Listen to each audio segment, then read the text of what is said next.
sick. Oh wait, just bad lung cold, not COVID, thank God. All right, that's enough of that me for now. Hi, I've been wanting to play around with using tracking shots to get different mask wipe and freeze cone trail effects, but making these kinds of shots is a little tricky, so I figured it'd be a good focus for this camera practice. The first tricky thing is I film by myself, so I can't really be moving the camera to get tracking shots of myself when I'm also the one in front of the camera, but that's where this gimbal comes in. This is the DJI RS2 gimbal, and it's become one of my favorite tools to use when I'm filming. It has this RavenEye transmitter, which has this active track 3.0 technology built into it, and what that lets me do is use my phone to control my camera and also to set up the camera to track me while I'm in the shot. But the tricky thing about active track is knowing which tracking speed to set. A lower tracking speed can make for smoother camera movement, but it can also lead the camera to lose me depending on how quickly I'm moving across the frame. Meanwhile, a higher tracking speed can help to keep the track, but it can also lead to the camera moving around so much that it creates this sense of motion sickness in the shot. Another tricky thing is knowing which shutter speed to use for these mask and freeze frame effects.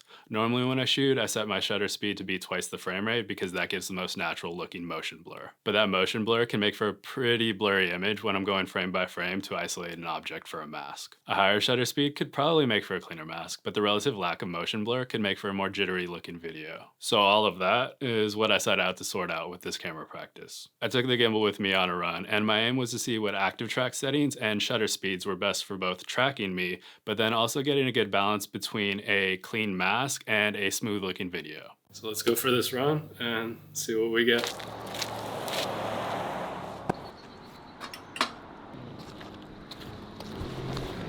So I've set the shutter speed to 1/250, so it's pretty high shutter speed. I had to adjust the ND to compensate so it's not underexposed. But what I'm gonna do now is, it's a cool effect where there's like kind of freeze frames in time, and so that as I'm running up, I catch up with those frozen versions. It's something I also want to try. I don't want to try at this 1/250 shutter speed just to see if that helps to make those shots look a little crisper, because when I've practiced with this in the past, those stills, because of the motion blur, just look kind of, well, really blurry. Alright, so now we are going to get a little fancier. There's a light post right here, and so I want to use that active track to track me running up here, and then as I move past, I want to see if the camera will follow me past the light post so that I can use that kind of whip pan transition to then also include a mask, basically mask out the light post to reveal whatever the next shot would be. Alright, so the issue I ran into there was I think the follow speed was too slow. I had it at 16, just because sometimes the active track can be a bit jittery or aggressive. I'm shooting at a 24mm focal length, so not super wide, but on the wider side. But I think I can move the track up to like, we'll try 20 this time and see if that's enough, because it just wasn't following me all the way. So obviously better, not ideal. It didn't follow me. It lost me here, which kind of it should have, but I still would have liked it to have kept going a little bit more. So we're gonna bump it up to 24 for the follow speed and see if that helps it keep with me. All right, so 24 seems to be the good active track speed, especially for running. That's another thing I'd need to take into account is I'm running, so I'm moving faster, so the track speed should be faster. I'm used to doing it when I'm walking or in more close quarters. So I think I have more wiggle room with the active track. So we're gonna keep it at 24 for now, get some more shots like this and see how it does with following me. We're gonna do it at 1/125 for this one, and I just wanna see the quality of those compared to what I would get with 1/50. So maybe we'll even do it a couple different times.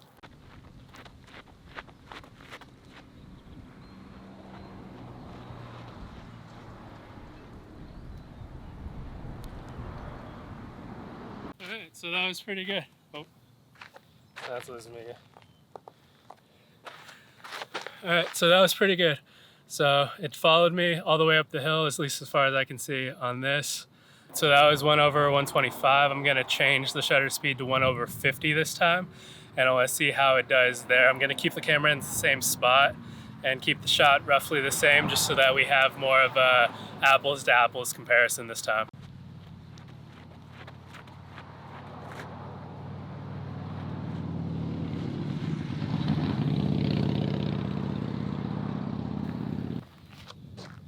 All right, so that was pretty good. Pretty happy with how that one looked too. It kept the track the entire time. So now I'm gonna move the gimbal to the top of the hill and see what kind of track and mass I can get from, top of the hill looking down. I think this time I'm gonna change the shutter speed back up to 1/250. See like what a cleaner mask looks like, and then what the side effects of that may be with respect to the motion blur.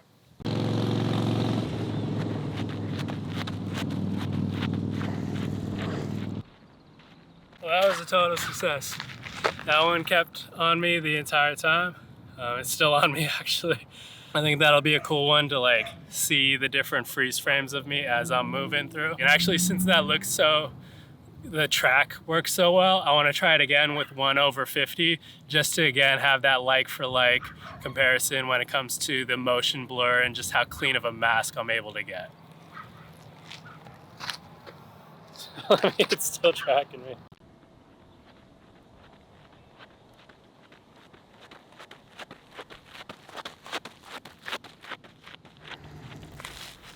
All right, so the track was a little bit fidgety. It might have something to do with the shutter speed, and maybe a higher shutter speed just allows the RavenEye technology to get a cleaner track because it's getting cleaner frames.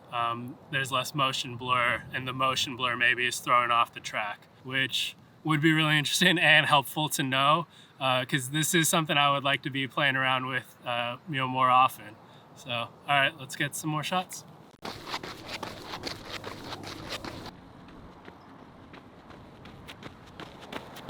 Now we're gonna do that same shot, but with the track set on. I got it set on me right around here. It's at 1/125. I'm gonna walk backwards, see if that helps to keep the track. And then it's just gonna be me running down and seeing how well it does at following me. I imagine it's gonna lose me as I get close to the camera just because it's gonna lose sight of the part of me that it's gonna be tracking. But again, I'm expecting that, so that'll be okay if it does happen. I just wanna see how well it does up until that point.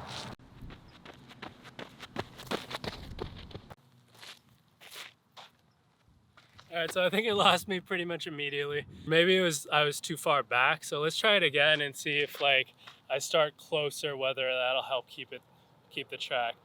And I'll actually run a little bit farther away from the camera to see if that helps it to follow me down the hill a bit.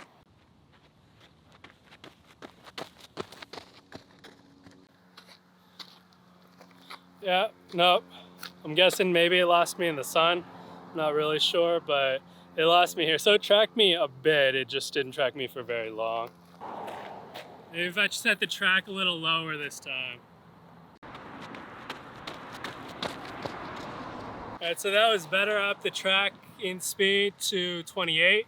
I'm gonna do it up to 30 this time. That's the highest it'll go, and see if that gets me the full time. That one definitely did better at the higher tracking speed, so maybe if I max out the tracking speed, that's what I'll need for this type of shot, especially since I'm running downhill, so the object that is being tracked is going a bit faster. And so maybe the tracking speed needs to catch up, just like earlier by that light post where I needed it to be a higher tracking speed than I had anticipated.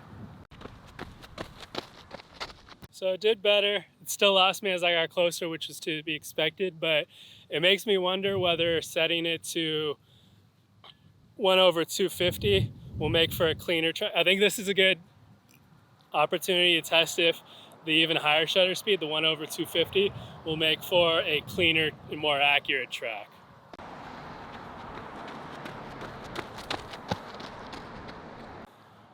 Nope, still ran into the same issue, but that I'm actually kind of happy about that because then it means I may not have to worry about so much about setting to like a 1/250 shutter speed to keep the track. And also I think like having the shot end here is kind of a nice, last frame of that shot.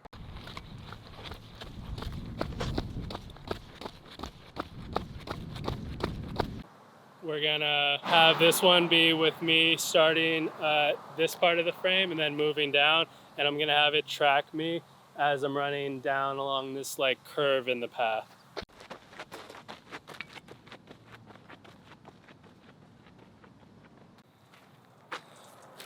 Well, I lost the track, but that was okay because it kept the track long enough to get the composition that I wanted for the end of that shot. Also, I had been operating it in autofocus, but I set it to manual focus because the shot before was like a low slung shot where I wanted to have it be a nearer focus to get some of the flowers that I was running by. And I forgot to set it back to autofocus for that shot, so that may have also messed up the track just because the focus couldn't stay on the target of the track. I'm gonna set it back to autofocus, do that again, and then we're gonna do it again at 1/250 just to see how that track goes.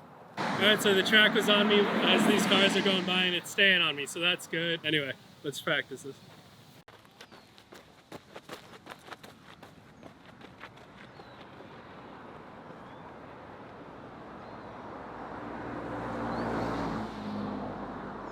So what's interesting is like that one seems to have lost me, lost the track, whereas the 1/50 shutter speed, it didn't lose me. Which means I want to now see with 1/125 how that does and if that gives me an indication on what may have shifted there with why the 1/50 shutter speed kept the track, whereas the 1/250 shutter speed lost the track despite everything else about the situation being the same. Let's see.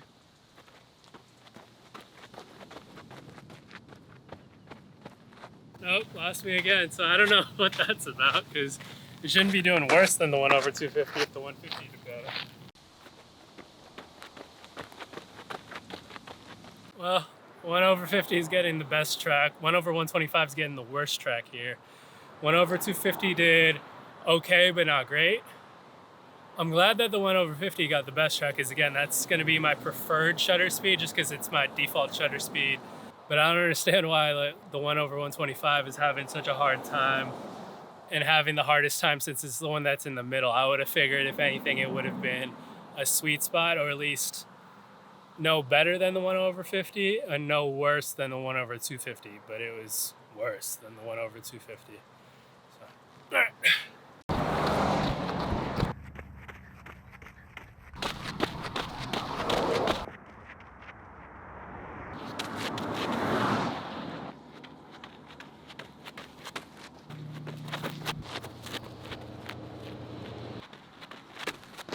All right, so we're at 1/125. We're gonna do a tracking shot of me coming up the hill and then running past the camera. Hopefully the camera keeps the track as I run past, and then on to the like wooded section.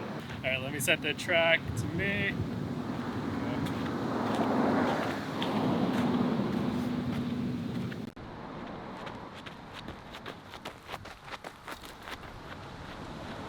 Alright, so that struggled a bit. I don't know if it was the shutter speed or just the shadows and it loses me in the shadows, but we're gonna change it to 1/50 and see to what extent that helps or doesn't.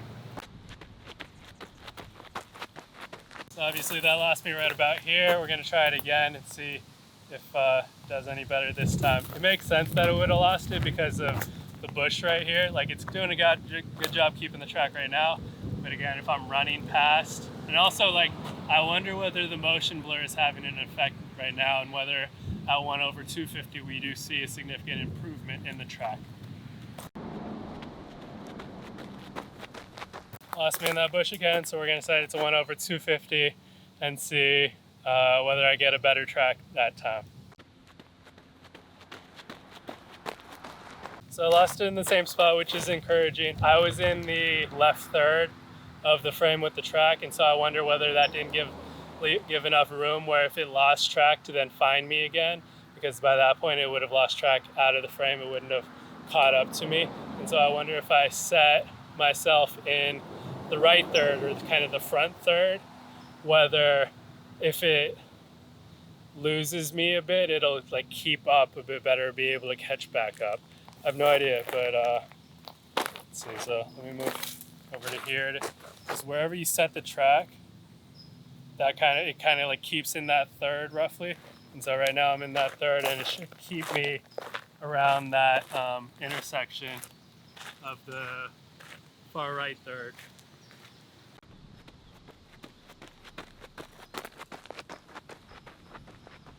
So it did better. Not great, but better. But now let's try it where I'm in the middle of the frame and see if that helps to keep the track, just because then I have, I'm giving the track some slack on both sides of the frame. It could be that it's like underexposed right here. I think it's like a third of a stop underexposed right here because I'm kind of exposed in for the light. Or maybe if I expose for the shadows, that'll help to give it a track, because I do know that active track needs light. Like, active track doesn't really work in low light as well, nearly as well.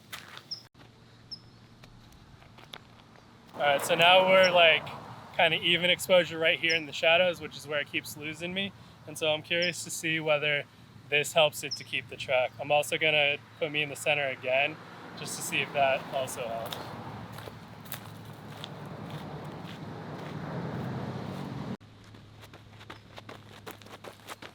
It's just struggling, but let's see if I start in the shadows and stay in the shadows, whether that helps, because I think the track may be having a hard time going from me being in the light to me being in the shadows, because it was even having a hard time just then of selecting the target, I think because I may have been overexposed.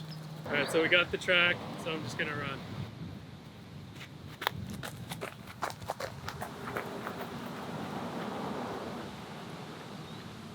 Alright, so that definitely helped. It kept the track the whole time. So now I want to try that again, but at 1/50 shutter speed, to see if exposing for the shadows and not forcing it to keep the track when going from the light into the dark, whether it just needs the consistency of the exposure in the shot in order to maintain the track. All right, so we got an even exposure. I'm gonna start in the shadows, basically stay in the shadows throughout the track, and see how that does at 1/50.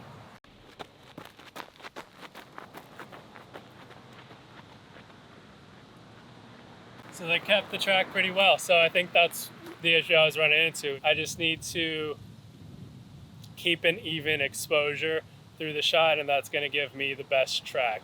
Also, I set the track at 30, which is the max in terms of follow speed, and I think that also really helped to keep it as I was moving through the frame. But really happy with how that one turned out. All right, we're gonna do another tracking shot this time. It's a continuation of that last shot. This time I'm gonna be going down the hill. I think that'll be a cool track. It also should be a good one when it comes to having that freeze frame effect. So I'm gonna do it first at 1/50 and then probably change it up to 1/125, because I haven't tested that with the being more delicate with the exposure, keeping an even exposure in the shadows.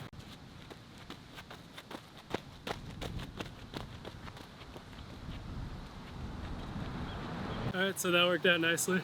So that was at 1/50. Gonna do it at 1/125 now. Same thing, and just set for an even exposure, even maybe even overexpose a little bit. Like, I think at the start of that shot, I was like one stop overexposed, maybe even a little over one stop overexposed. All right, so now we're at 1/125, a little bit overexposed, just in this part. So hopefully properly exposed here. That's like the one thing I'm trying to keep in mind, is just it will be going to a darker part of the shot as it follows me down the hill, and so I want to make sure I'm properly exposed for there. So if that means I'm overexposed at the beginning, that's okay. So it lost me. Not sure why it lost me. We'll give it one more try, but that's weird. Keep messing up with the 1/125. All right, so 1/125 seems to be the shutter speed that's having the most trouble with keeping the track. I'm gonna do 1/250 now and see how that does, because that did fine at the other one, so did 1/50, and 1/50 obviously did fine here. Then it's just a matter of like what makes for a cleaner mask if the tracks are both the same between the two, and also what are the side effects. Okay, we're at 1/250, a little bit overexposed, but I need to be because I'm gonna be in the shadows, and I got the track set, so let's try it.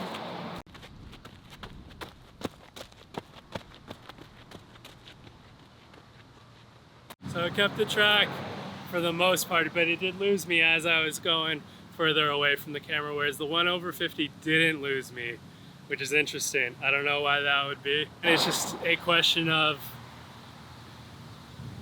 will I get clean enough mass at 1/50? But again, I haven't looked at what the mass I would get at 1/250 would be, and so maybe 1/250 isn't that great of a mask anyways.